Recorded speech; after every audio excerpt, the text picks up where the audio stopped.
protectors of the Sunnah, Sunnah followers, protectors of the Sunnah.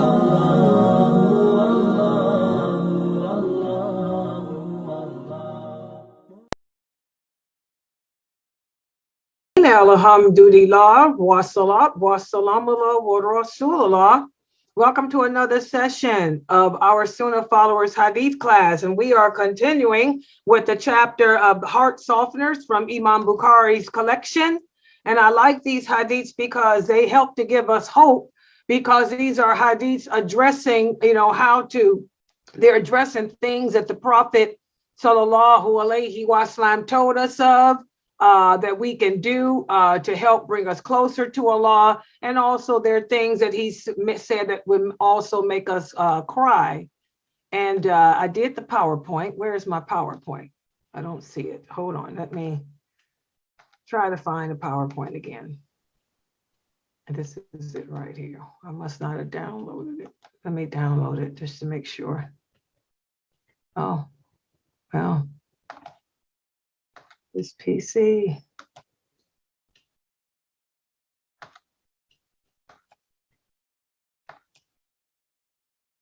Okay, here it is. Okay, so this hadith has to do with words. Words. The past week, the hadith we've been speaking about referred to our tongue, our private parts, and the rights of neighbors. Well, listen to this hadith.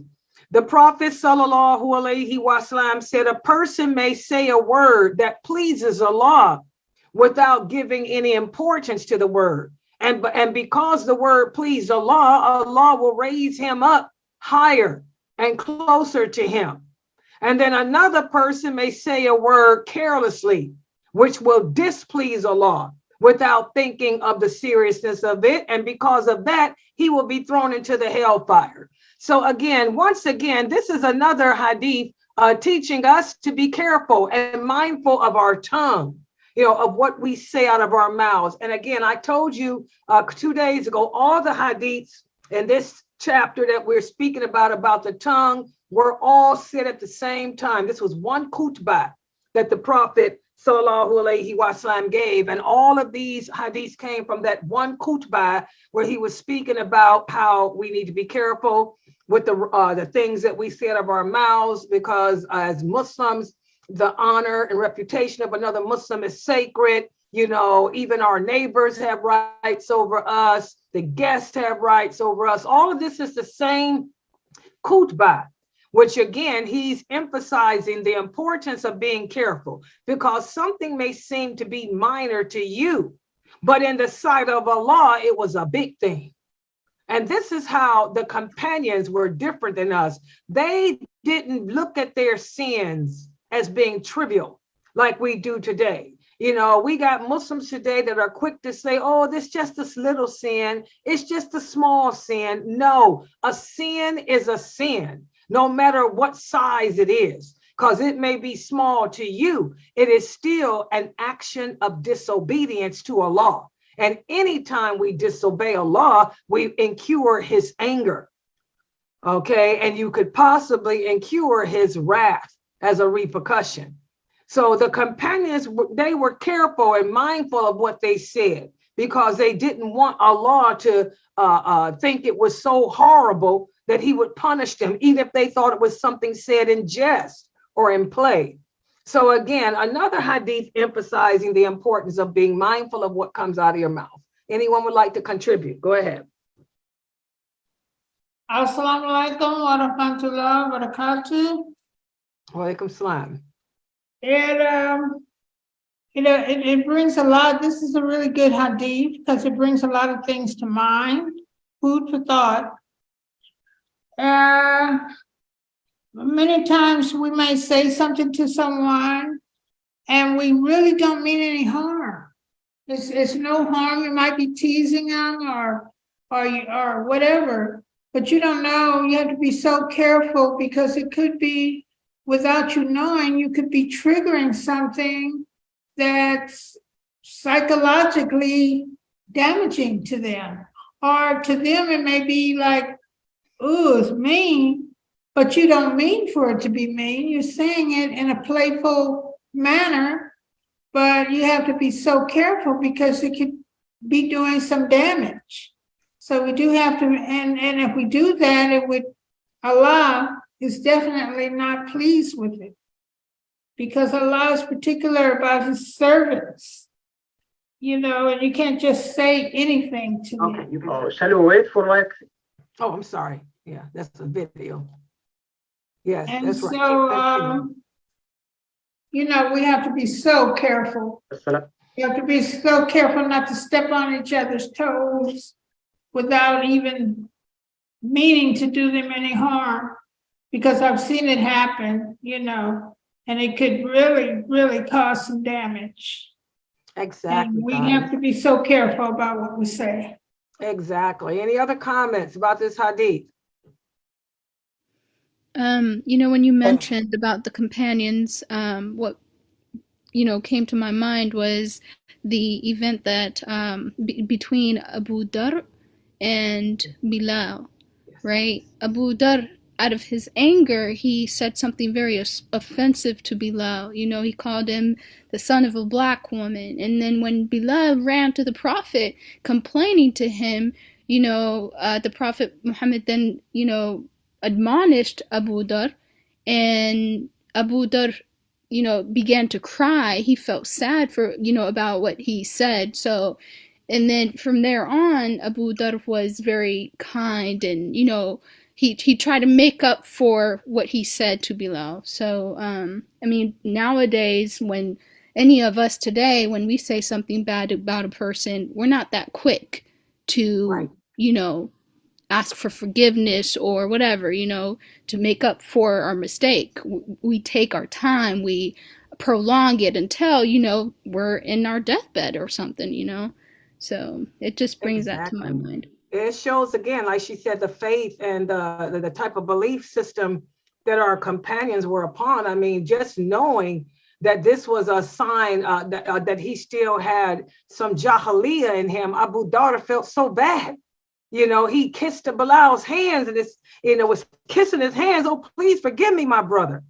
And he never, ever, ever reused that type of language to anyone again. I mean, he was so kind and loving towards Bilal after that. Like she said, we don't do that nowadays. We'll utter something and think it ain't no big deal and keep it moving. We don't think about the pain that we done caused or how we done hurt that person, ridiculed that person. We keep it moving and don't care and don't think.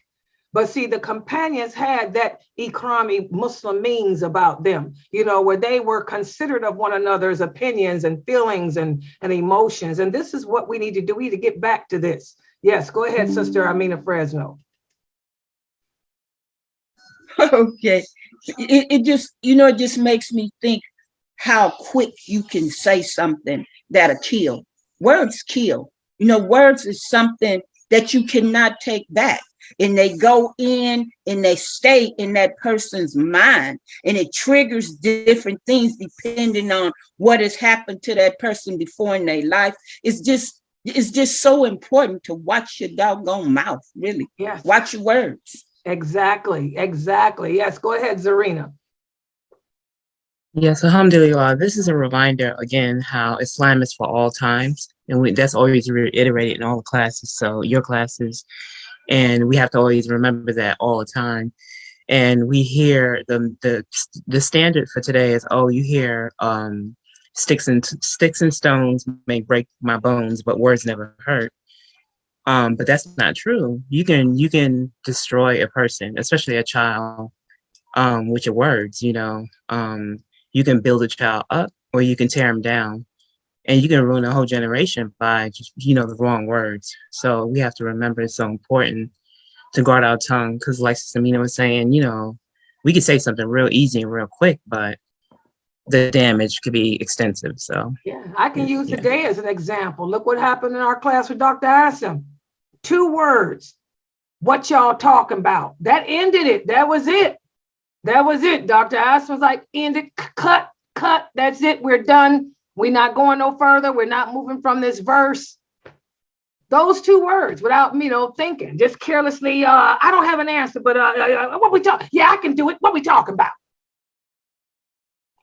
You were here 2 hours and you don't know what we talking about?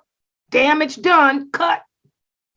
We have to be careful, guys, and think more. Use our head more. The prophet used to say, think first. This is called holding yourself accountable before you do or say a deed, and then holding yourself accountable after you do it or say it.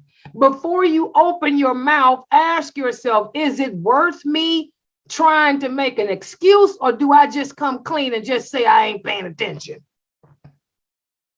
Would that be better? Which should be better, to come up with an excuse or just come clean?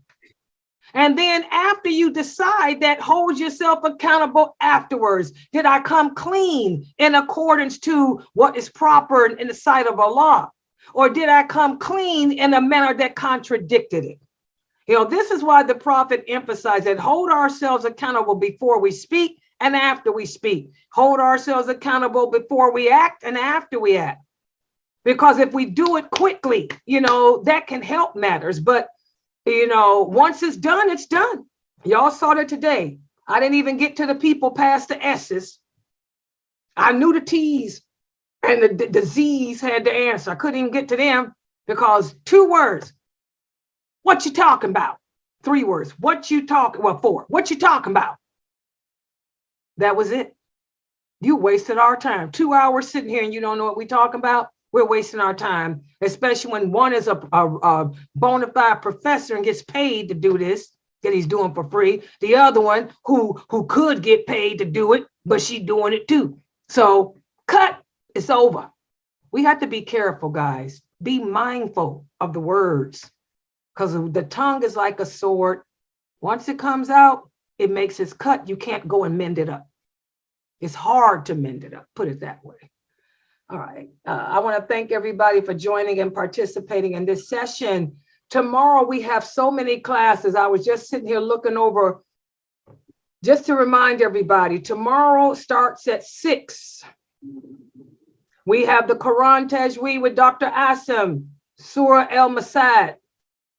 After him, Dr. Dramali is doing a lecture called Strong Family. Strong family, strong something else.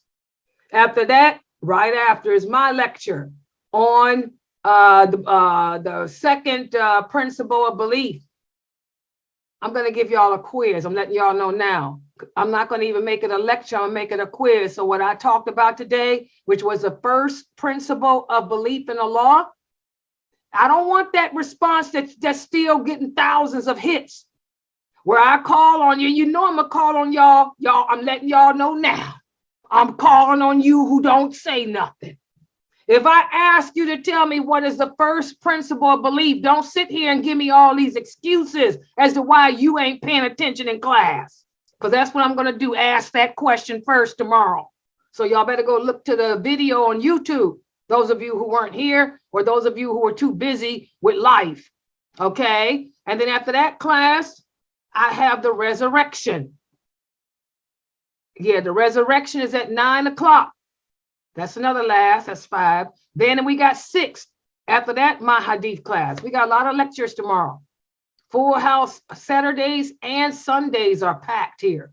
Full house Saturday and Sunday at Sunnah Followers. We want to try to make every day that way. But right now we got the weekends. So make sure everybody is here. Subhanakallahumma wa bihamdika ashhadu an la ilaha illa anta astaghfiruka wa atubu ilayk. And I meant to tell them in class, remind me to tell, I got to remember to write it down.